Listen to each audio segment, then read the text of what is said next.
మహాదేవుడైన యేసుప్రభు వారు సమూయేలు గారికి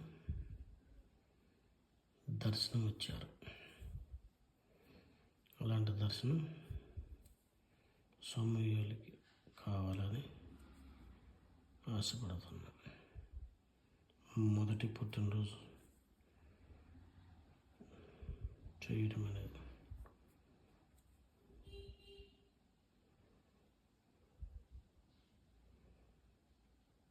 దేవా నీ చిత్తం నెరవేర్చుట నాకు ఎంతో సంతోషం అనే మాట సమూయేలుకు రావాలి.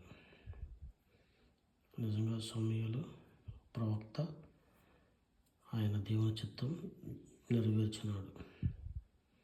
అలాంటి పేరు సమూయేలు.